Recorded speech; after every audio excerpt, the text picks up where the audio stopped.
Hi everyone. Today I'm just going to go through with you with some notes.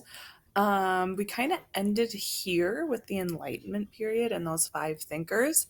I just wanted to finish going through the notes with you because there's some big concepts that are coming up, especially with our Intro to Government unit, which you guys will wrap up here in about a week and a half. So I know this is not the best way to review notes, but I suggest just pretend like you're in the classroom and you're taking notes with me. So this is kind of where we ended. If you remember, these five Enlightenment thinkers are the ones that really got our government started. Machiavelli, Hobbes, Locke, Montesquieu, and Rousseau. If you didn't remember those, I would make sure you look over them because you will see those on your test here coming up in about a week and a half.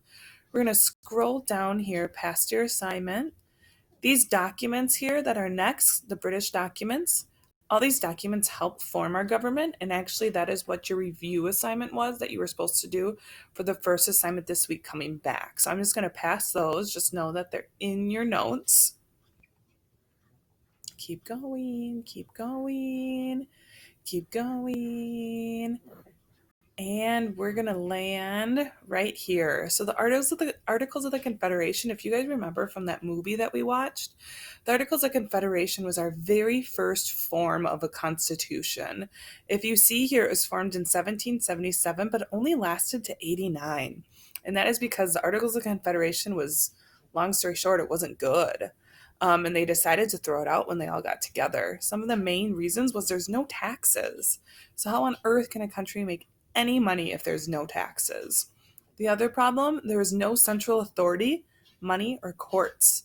So if you were traveling from, let's say, New York to New Jersey, you would have to change money. Everyone had their own forms of money. It was ridiculous. Laws and amendments were difficult to pass because they needed 100% of everyone's votes. So the Articles of Confederation was not willing to work with one another. And lastly, our country at first was called League of Friendship. It was not the United States of America. So if the Articles of Confederation would have withstanded, we would be called the League of Friendship, which is just kind of silly. So in 1789, when they decided to throw it out, is when they did the Constitutional Convention. And that's what you guys are going to be working on this week. During the Constitutional Convention, we had all these men get together in Philadelphia and they created a government. And you guys are working on that assignment when you had to be New Jersey or Virginia. At the end of the Constitutional Convention, they had something called the Great Compromise, and these things are what they compromised on. So the Constitutional Convention led to the Great Compromise, and all of these notes next are just going to be what they agreed upon, which you should all write down in your notebooks because you will see this on your test coming up here. So it was held in Philadelphia, like I said. They agreed on three branches of government, and we've reviewed those three branches of government. Remember, it's judicial, executive, and legislative branch. We had a two-house Congress, so this is proportional and equal in the Senate. So the House of Representatives has 435 members. You're elected every 2 years. It's super short. And then the Senate was equal representation, and that had 100 members. So that's 2 per state, and you're elected every 6 years. So you're longer in the Senate's office. With this, it shows you how many congressional seats each state has. We have 8 seats in the House of Representatives. And then if you add in our 2 senators, that gives us 10 total. But this is just congressional seats on this map. Look at some of these big states: California, Texas, Florida. These states have more people, more congressional seats because they have more people living there. Minnesota has 8, so we're still kind of a bigger state, but not as big as these big, huge ones with everyone living in them. One of the issues was counting the slave population.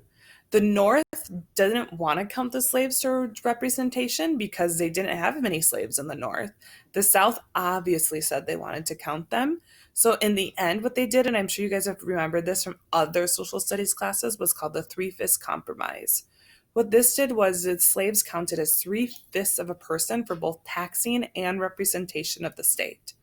Was it right? Absolutely not. This was not something that anyone wanted to deal with when it came to slavery, and it was not respectful of anyone living in these states, but this was the compromise that they thought of then. Moving on, another one was trade. The North felt that Congress should regulate all trade. The South said Congress should not be given the power to regulate trade. Their compromise was Congress can regulate trade, but they can't tax exports, so anything leaving our country. They also wanted to talk about the slave trade, but they just decided to let it go untouched until the next group of representatives came in. The slave trade was highly controversial, sorry, I can't talk today. And no one really wanted to talk about it because they knew no one would agree.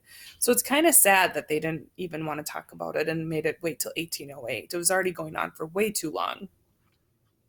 The other issue is electing the president.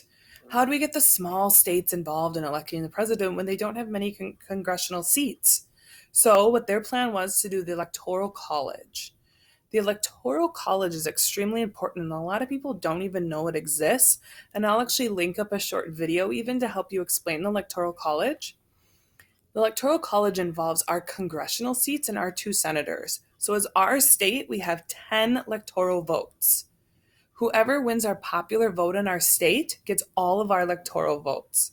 And you need 270 electoral votes to win. So those big states, California, Texas, New York, that's where people that are running for president, like Trump and whoever is the Democratic candidate, that's where they're going to spend all their monies because they want all those electoral votes. Here's a little map of the Electoral College. So here's some of those big states: California, where my little mouse is, Texas, Florida. They're just dumping tons of money into these states because whoever wins the popular vote gets all of those electoral votes, and you need 270 to win. Again, I'll post a little short video in case it doesn't make sense. Lastly was the ratification debate, okay? When they originally set up our states, we only had 13, and they decided if you want to change anything in the Constitution, you're going to need 9 out of 13 states to approve that change. So that would be like, for example, in the future, slavery or women voting, okay? All of those things, then you needed 9 out of 13 states, or whoever was a state at the time, to ratify or approve the Constitution in order for it to change. I'm going to stop here. Your review is going to get posted this week. All right. And you're going to take your test online. Again, I want you to ask me questions if you have any. Reach out to me for help. I'm always available on my Google Meet during office hours. I look forward to seeing some of you. Okay. I hope you do take advantage of it, even if you just want to say hi. But I'll keep up with the emails, keep up with the Schoology. You guys stay home and stay safe, and we'll talk to you all soon.